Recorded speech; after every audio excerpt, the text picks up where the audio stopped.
అందరికీ నమస్కారం. ఈరోజు ఆంధ్రప్రదేశ్ రాజధాని ఏది అంటే ఇన్నాళ్ళకి మనం అమరావతిని చెప్పుకునే స్థాయిలోకి వచ్చాం. గత 5 సంవత్సరాల్లో మా రాజధాని ఏంటి అంటే ఒకటో తెలీదు, రెండో తెలీదు, మూడో తెలీదు, అలాంటి ఒక సందిగ్ధమైన పరిస్థితిలో ఉండేవాళ్ళం. ఈరోజు ఆంధ్రప్రదేశ్ రాజధాని అమరావతి. అట్లాంటి అమరావతిని ఈరోజు అభివృద్ధి చేయడానికి ఎంత సుందరంగా ఈరోజు అమరావతి నిర్మాణం జరుగుతుందో ప్రజల్లో ఎంతో సంతోషం, ఒక ఉత్సాహం కనిపిస్తుంది.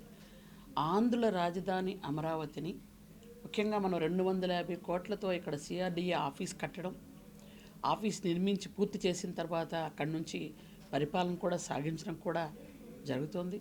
ఈరోజు మనం చూసుకున్నట్టయితే ఆ రోజు మనం కియా తీసుకొచ్చి అనంతపురంలో ఈరోజు వేలాది మందికి ఉద్యోగాలు ఇచ్చే పరిస్థితి వచ్చింది. మొన్న చాలామంది అమరావతిలో ఉన్న వాళ్ళు కూడా వైజాగ్లో ఇన్ని సంస్థలు వస్తున్నాయి, వైజాగ్ అభివృద్ధి చెందుతుంది కదా, చాలా సంతోషం, మా అమరావతి కూడా అభివృద్ధి చేయండి అని చాలామంది అడిగారు.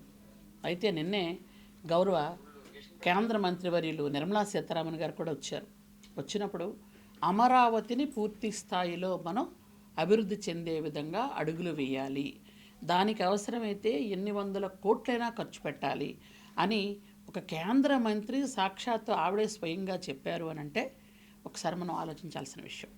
అలాగే మనకి రాబోయే పుష్కరాల్లోపు మనం పోలవరం కూడా పూర్తి చేయాలని ఆమె స్వయంగా చెప్పడం కూడా ఎంతో హర్షించదగినటువంటి విషయం. ఈరోజు ఎందుకనంటే అమరావతిని డెవలప్ చేసుకుంటూ, ఆంధ్రప్రదేశ్ డెవలప్మెంట్ అంటే ఏంటి, అమరావతి పోలవరం డెవలప్ చేసుకుంటూ వెళితే రాష్ట్రం ఎలివేషన్ కనిపిస్తుంది మనకి.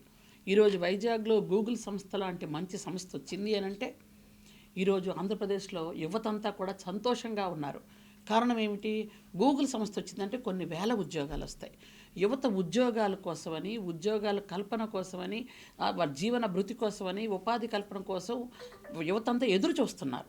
ఇలాంటి సమయంలో మనకి ఇంత మంచి ఉద్యోగాలు వస్తున్నాయి. అలాగే అమరావతిలో కూడా ఈరోజు మన అసెంబ్లీ కానీ, కోర్టు కానీ ఇట్లాంటివన్నీ ఏర్పాటు చేసుకోగలుగుతున్నాం. ఈరోజు మనం ఇంతమంది అంటే దాదాపు 50,000 పైన ఎకరాలు అమరావతికి రైతులు స్వచ్ఛందంగా ఇస్తున్నారంటే నిజంగా రైతులకు చేతులెత్తి నమస్కారం పెట్టాల్సిన అవసరం ఉంది. వాళ్ళు ఎంత స్వచ్ఛందంగా అమరావతి డెవలప్ చేయాలి, మా అమరావతి అని వాళ్ళు ఎంతో సంతోషంగా భూములు ఇస్తున్నారు. అసలు ప్రపంచంలోనే ఉచితంగా ఇంత పెద్ద ఎత్తున భూములు ఇచ్చే రైతులు మీకు ప్రపంచంలో కనిపించరు.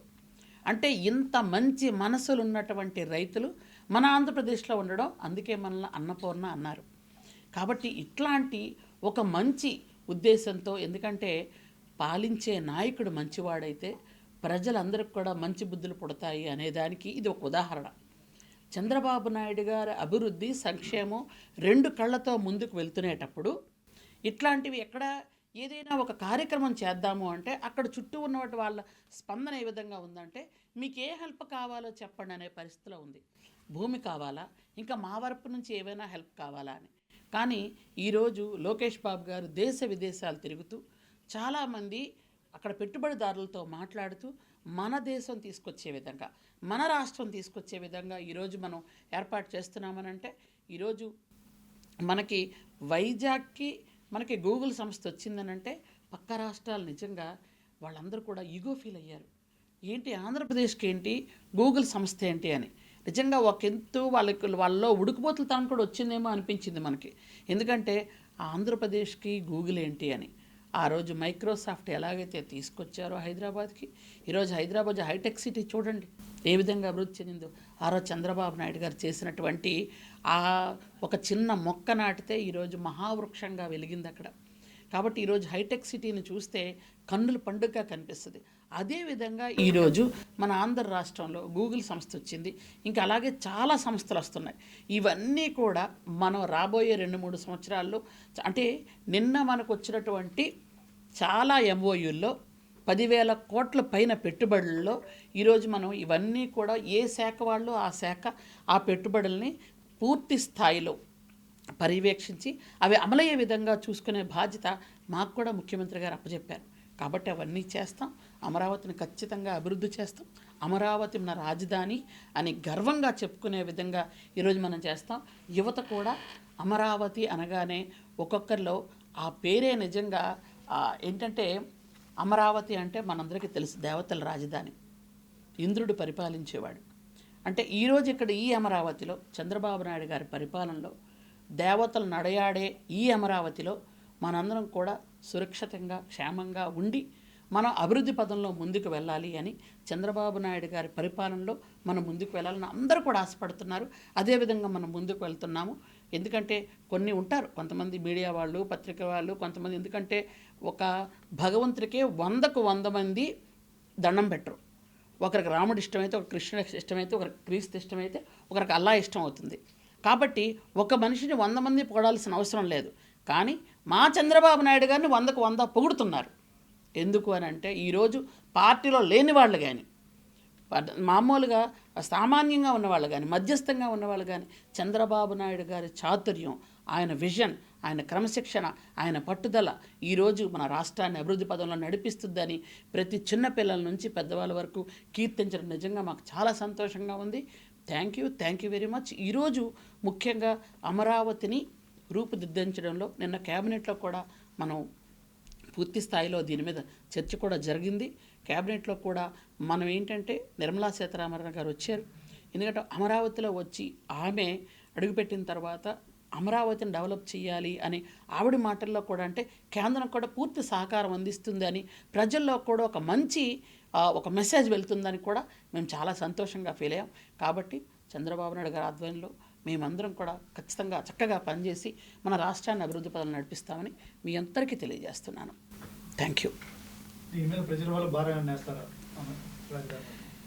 మీకు ఈరోజు లాస్ట్ టైము బాధుడు చూసిన తర్వాత ప్రజల్లో చాలామందిలో అవి ఉంటాయేమని అనుకుంటున్నారు.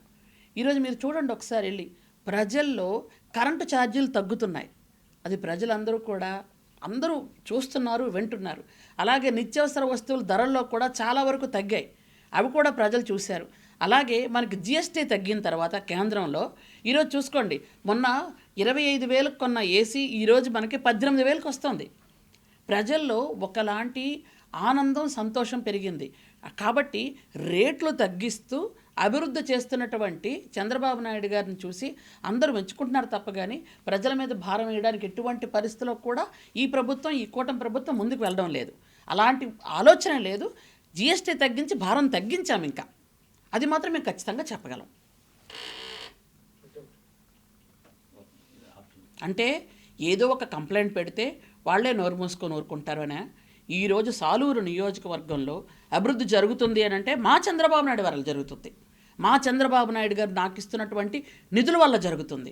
మా లోకేష్ బాబు గారు నాకు ఇస్తున్నటువంటి ఒక ఉత్సాహం, ఒక మోటివేషన్ వల్ల జరుగుతుంది. ప్రతి గ్రామం కూడా మీరందరూ చూస్తుంటారు, ప్రతి గ్రామం కూడా నడిచి వెళ్తున్నాం. ఎందుకంటే రహదారులు లేవు, అలాంటి వాటికి రహదారులు వేస్తున్నాం. డోలీ మోతలు తగ్గించాలని ప్రయత్నం చేస్తున్నాం. అలాగే ఆ రోజు మేము 14-19లో హాస్పిటల్ శంకుస్థాపన, 100 పడకల శంకుస్థాపన చేస్తే కనీసం ఒక పైసా నిధులు కూడా ఇవ్వకుండా గత 5 సంవత్సరాలు ఒక ఉప ముఖ్యమంత్రి మా నియోజకవర్గం ఉన్నా వదిలేశారు మీరు. నేను ఈరోజు దానికి నిధులు తీసుకొచ్చి హాస్పిటల్ పూర్తి చేశాను. సంవత్సరం 3 నెలలు అయింది. వచ్చే నెల నేను దాన్ని ప్రారంభోత్సవం పెడుతున్నాను.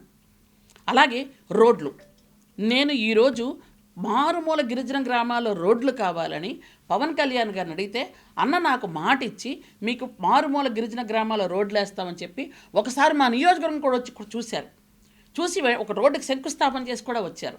అంటే ఇలాంటి పెద్దలు, సీఎం గారు, డిప్యూటీ సీఎం గారు, విద్యాశాఖ మంత్రి లాంటి పెద్దలు నాకు సపోర్ట్ చేస్తున్నారని, నేను నియోజకవర్గాన్ని డెవలప్ చేస్తున్నానని, ముఖ్యంగా అరకు పార్లమెంట్ అంతా కూడా డెవలప్ చేస్తున్నానని, ఎస్టీ మంత్రిగా ఎస్టీలకు ఇంతకు పూర్వం మీరు ఏవైతే ఇబ్బందులు పెట్టారో ఆ ఇబ్బందులు పూర్తిగా తప్పించి గిరిజనులందరికీ కూడా ఇంతకు పూర్వం మీరు ఏవైతే 18 పథకాలు తీసేశారో ఆ పథకాలన్నీ కూడా ఒకటికొకటి పునరుద్ధరిస్తున్నాం.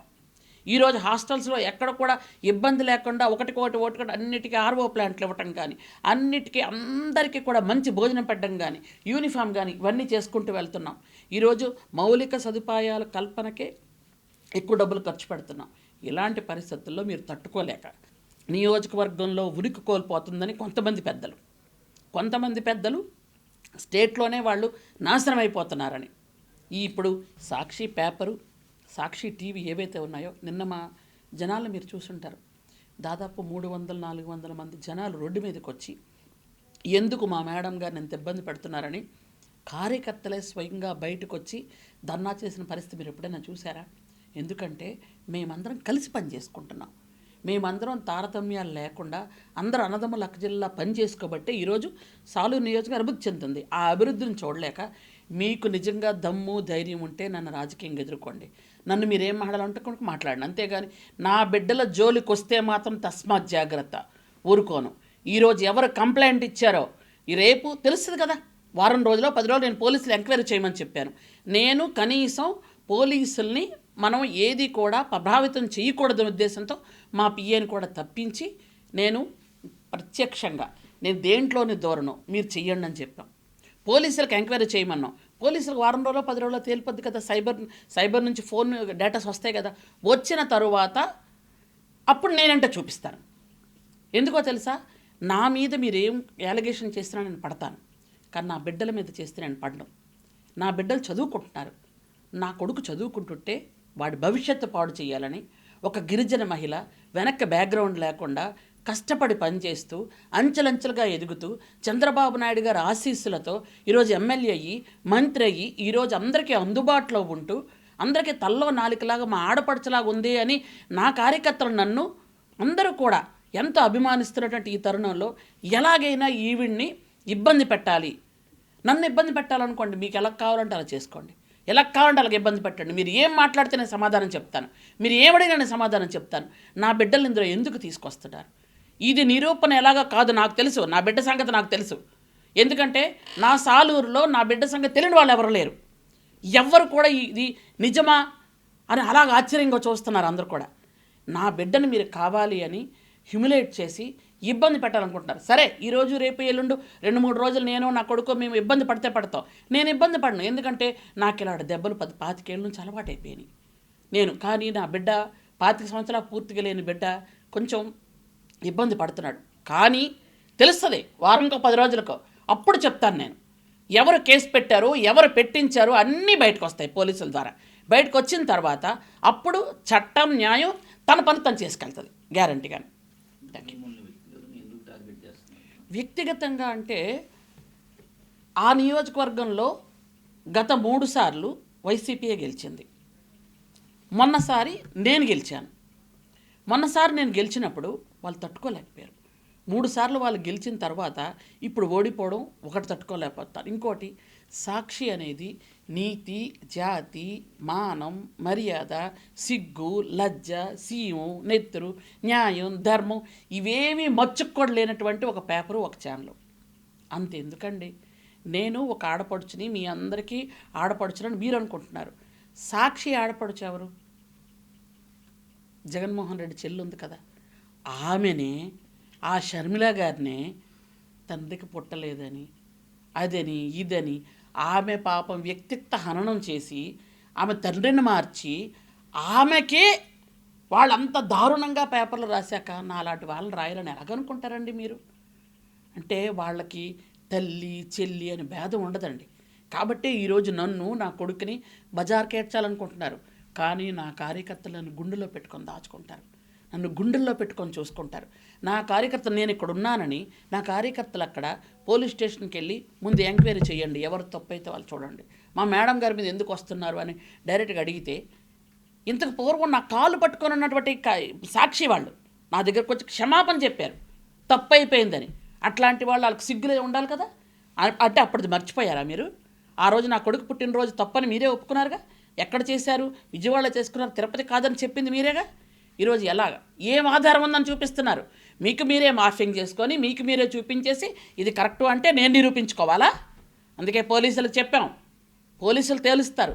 తేల్చిన తర్వాత అప్పుడు ఎవరిది కరెక్టు ఎవరు తప్పు అని తేలుతుంది. అప్పుడు పోలీసులు వాళ్ళ డ్యూటీ వాళ్ళు చేస్తారు.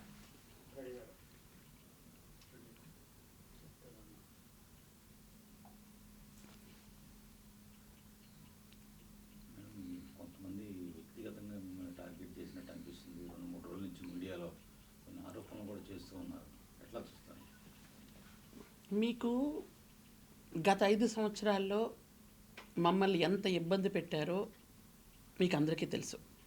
ఏదైనా ఒక కార్యక్రమం చేయాలి, ధర్నా చేయాలని బయటికి వెళ్ళాలంటే హౌస్ అరెస్టులు చేయడం, వెంటనే లేనిపోని కేసులు పెట్టడం, మమ్మల్ని లోపల పెట్టడం, ఇవన్నీ కూడా మీరు చూశారు. ఎప్పుడైతే గవర్నమెంట్ మారిందో, కూటమి ప్రభుత్వం వచ్చిన తర్వాత మేమందరం కూడా ఇంచుమించు లాస్ట్ టైం ఎవరెవరైతే వాళ్ళ తాలూకా బాధల్ని తట్టుకొని అందరూ వచ్చారో వాళ్ళందరూ ఇంచుమించు ఎమ్మెల్యేలు అయ్యారు. ఎందుకంటే ఈరోజు మొన్న మీరు అసెంబ్లీలో చూస్తుంటారు, 164 మంది ఎమ్మెల్యేల్లో 10 కేసుల కంటే తక్కువ ఉన్న వాళ్ళు ఉన్నారా అన్నా కూడా ఎవరు చేయట్లేదు. అందరికీ 10 కేసుల కంటే ఎక్కువ ఉన్న వాళ్ళే ఉన్నారు. కేసులు లేని వాళ్ళు ఉన్నారా అంటే ఒక్కరు కూడా చేయట్లేదు. ఎందుకంటే ప్రతి ఒక్కళ్ళ మీద కేసులే. ఊరికినే ఉత్తిపుణ్యానికి కేసులు పెట్టారు. అలాగే అన్ని విషయాల్లో కేసులు పెట్టుకొని తిరిగారు. మీకు ఆ రోజు ఏ విధంగా అయితే బిహేవ్ చేశారో ఈరోజు కూడా సాక్షి పత్రిక అలాగే బిహేవ్ చేస్తుంది. ముఖ్యంగా నన్ను సాక్షి పత్రిక ఎంత టార్గెట్ చేసుకుంటూ ముందుకు వెళ్తున్నారంటే మీకు అందరికి కూడా తెలుసు. మీరు ఇప్పుడు నన్ను అడిగారని చెప్పడం కాదు. నేను యాక్చువల్గా గత సంవత్సరం నా కొడుకు పుట్టినరోజు చేసుకునేటప్పుడు నేను విజయవాడలో పుట్టినరోజు చేసుకుంటే తిరుపతిలో చిందులు అని వేశారు. మీకు అందరూ గుర్తుండే ఉంటుంది. తిరుపతిలో చిందులు అని అంటే వెంటనే రియాక్ట్ అయ్యి తిరుపతిలోని ఎక్కడ అసలు ఏంటి అని మేమందరం గట్టిగా ఒక ప్రెస్ మీట్ పెడితే తిరుపతిలో కూడా నేను కంప్లైంట్ పెట్టాను. నేను ఏదైనా తిరుపతి వచ్చానా, ఏ రూమైనా తీసుకున్నానా, ఎక్కడైనా బర్త్డే చేశానంటే వాళ్ళు కూడా మొట్టికాయలు పెట్టారు. అప్పుడు నా ఇంటికి వచ్చి నా కాలు పట్టుకొని క్షమాపణ చెప్పారు ఈ సాక్షి వాళ్ళు. కానీ నేను కేసు వాపస్ తీసుకోను ఒకసారి పెట్టిన తర్వాత అని చెబితే ఆ తర్వాత మేము ఖండనేస్తాం మేడం అని నన్ను బద్నాం చేసేది మాత్రం ఫస్ట్ పేజీలో ఫ్రంట్ పేజీలో వేశారు. ఖండన మాత్రం 5వ పేజీలో ఎక్కడో వేశారు. అంటే వీళ్ళకి కొంచెం కూడా నీతి, నిజాయితీ, ఒక ధర్మం, ఒక న్యాయం, ఆడపిల్లలు, గిరిజనులు, దళితులు అని ఏమీ ఉండదు. వాళ్ళను బజారు చెయ్యాలి. ఎంత దారుణం అంటే ఈ సంవత్సరం 4 నెలల నుంచి నన్ను టార్గెట్ పెట్టుకున్నారు. నన్నే కాదండి, ఒక 3 మహిళా మంత్రులు ఉన్నాం. నేను కానీ, అనిత గారు కానీ, సవిత గారు కానీ మమ్మల్ని టార్గెట్ ఏదో ఒకటి రాయటం, లేదా క్యాబినెట్లో ఉన్న మంత్రులను రాయటం, లేదా బయట ఉన్నటువంటి వాళ్ళని ఎవరైతే కొంచెం క్యాస్ట్ పరంగా ఎస్టీలో ఎస్సీలు అవుతారో, బీసీలు అవుతారో, డబ్బు లేని వాళ్ళు ఉంటారో వాళ్ళని ఎక్కువ టార్గెట్ పెట్టుకోవడం. ముఖ్యంగా నన్ను కానీ నా కుటుంబాన్ని కానీ ఎందుకు టార్గెట్ పెట్టుకుంటున్నారో అర్థం కావడం లేదు. నిజంగా మీకు ధైర్యం ఉంటే, మీకు దమ్ము ఉంటే రాజకీయంగా నన్ను ఎదుర్కోండి. అంతేగాని చిన్నపిల్లలైన నా ఇంట్లో నా పిల్లల మీద మీరు ఇలాగ పెట్టడం వల్ల మీకేంటి ఉపయోగం? మీరు రాక్షసానందం పొందుతున్నారు తప్ప ఏం ఉపయోగం మీకు చెప్పండి. ఈరోజు మీరు చేస్తున్నటువంటి యాలిగేషన్స్ అన్నీ కూడా నేను పోలీసులకు ఆల్రెడీ ఎంక్వైరీ చేయమని చెప్పడం జరిగింది. పోలీసులు ఎంక్వైరీ చేయమని చెప్పాను. కాబట్టి పోలీసులు ఎంక్వైరీ చేసిన తర్వాత నిజంగా నేను సైబర్ క్రైమ్కి పంపించమని కూడా చెప్పాను. ఎందుకంటే ఎవరైతే కంప్లైంట్ చేస్తున్నారో వాళ్ళ ఫోన్లు, కంప్లైంట్ చేసిన అందరి ఫోన్లు సైబర్ క్రైమ్కి పంపిస్తే అక్కడ మీకు తేలిపోతుంది అంతాను. అంతేగాని నన్ను కావాలి అని రాజకీయంగా ఎదుర్కోలేక మీరు నన్ను ఇబ్బంది పెట్టాలని చేస్తున్నారు. కానీ మీరు ఇంతకు పూర్వం 2-3 సార్లు పప్పులో కాలేశారు. అలాగే మీతో పాటు ఈ సాక్షితో పాటు ఇంకొక టీవీ కూడా ఇలాగే నా మీద ప్రచారం చేశారు. వాళ్ళు పప్పులో కాలేసామని చెప్పి ఒప్పుకున్నారు. ఈరోజు చెప్తున్నాను, నేను ధైర్యంగా చెప్తున్నాను, నేను తప్పు చేశానని కానీ, నా బిడ్డలు తప్పు చేశానని కానీ మీ దగ్గర ఆధారాలు ఉన్నాయా? అన్నీ మార్ఫింగ్ ఆధారాలే. అవి తీసుకెళ్ళిస్తున్నారు.